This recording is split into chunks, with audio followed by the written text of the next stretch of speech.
The sound picture you are about to see and hear comes to you through the lens and loudspeakers of the new RCA 16mm motion picture sound projector, which is finding wide use by public schools for educational work, industrial sales organizations, and homes. This RCA projector and its sound equipment were developed by the same engineers responsible for the marvelous lifelike sound in the world's largest theater, the Music Hall. RCA Photophone sound is used in over 6,000 movie theaters in the United States and throughout the world.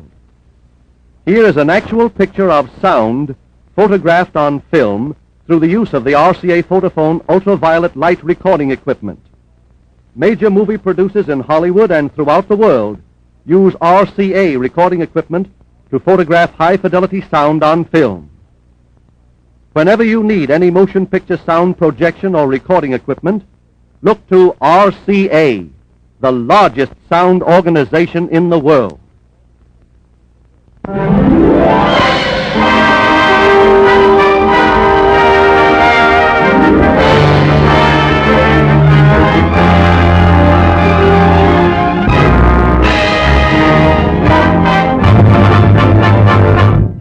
After 10 years of experiment, television, first shown to the public at the World's Fair, now takes its place as a new American art and industry.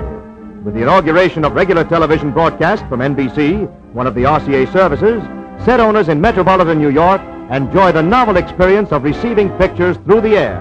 But an examination of the set contributes little to an understanding of the subject. Except for the screen and slanted mirror that reflects the image to the audience, it is much like a radio in appearance.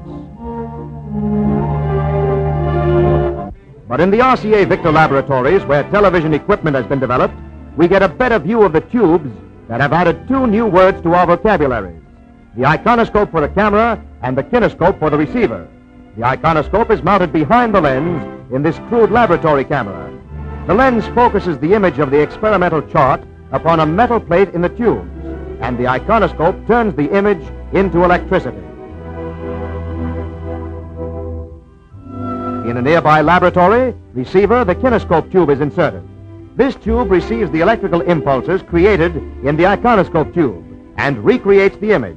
As the tube is turned on, we see the pattern of the scanning beam of electrons that moves back and forth across its face over 13,000 times a second and carries the electrical impulses that create the picture. In the laboratory, the iconoscope and kinescope are connected by wire. But in actual broadcast, the NBC television transmitter atop the Empire State Building sends the program out from this antenna by imposing it on a very short radio wave, which acts as a carrier for both the picture and sound. These short radio waves travel only in a straight line and cannot follow the Earth's surface. Therefore, the limit of television is the distance from the antenna to the horizon. From the Empire State Building, a program can be sent only as far as the eye can see on a perfectly clear day. In New York, programs are sent to the transmitter over a special cable from the television studios in Radio City, 3/4 of a mile away, or are sent by radio to the transmitter by the mobile units, which cover sporting events, outdoor celebrations, and spot news of all kinds. A mobile television unit consists of two large struts. One of these is a rolling control room and amplifier, and the other is a small radio transmitter which sends the program over the air to the main transmitter in the Empire State Building. Typical of programs covered by the mobile television units is a horse race, and this unit pulls into the racetrack early in the morning to start the elaborate preparations of setting up to cover the race.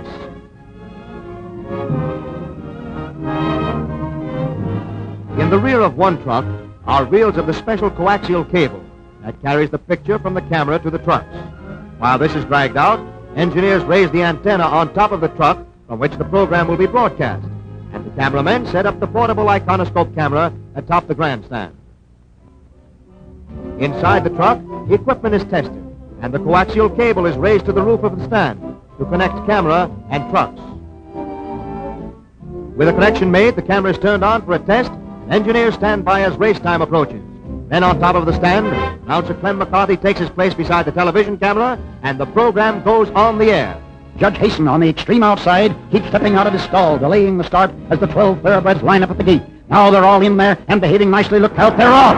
Interpreter number 2 breaks in front, and as the field races past the stands, it's Interpreter on top with Suncracks in second place. The field is closely bunched as they rush to the first turn, but they've a long way to go. It's still anybody's race. Down the back stretch, Suncracks is dropping back, and as they turn into the home stretch, Albert D leads by 2 lengths with Monduit second ahead of a closely bunched field. Down the stretch, Albert D turns on more speed, increases his lead. He's too fast for Monduit, and Albert D by 4 lengths is the winner.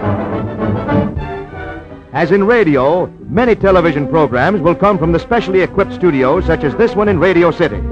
Here, under the bright lights required for indoor broadcasts, preparations are underway to televise an orchestral program. The special lights of the television studios are placed under the direction of the cameraman.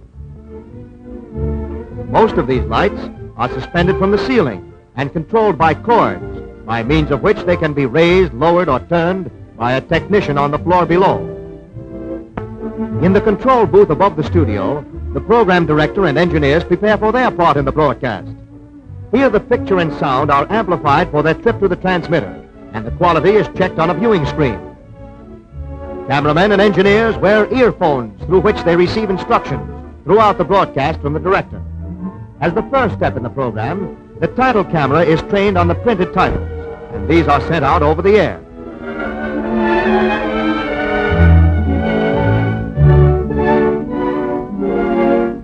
Then, at a signal from the director, the television broadcast gets underway.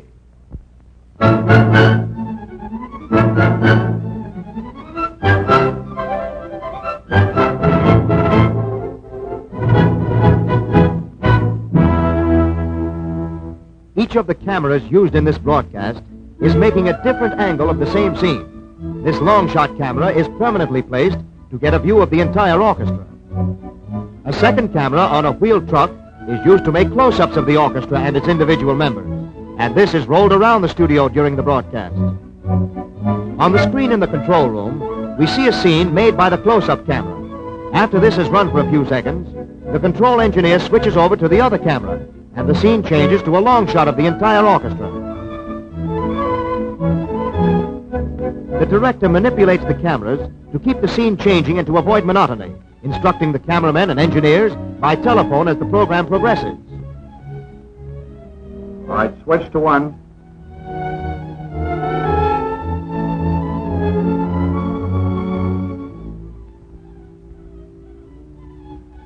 Now roll into a close-up of the string section.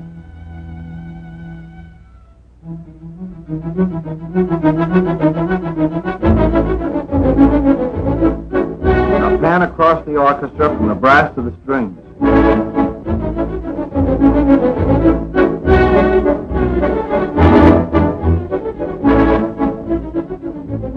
Now back to your original position and pan over to include the conductor.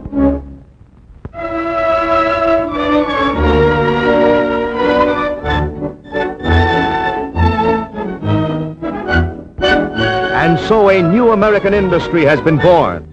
Television is taking its place as another important and vital contribution to our daily lives. It is a modern miracle, a new public service produced by combining RCA laboratory science with manufacturing skill. The research problem of yesterday is the radio marvel of today.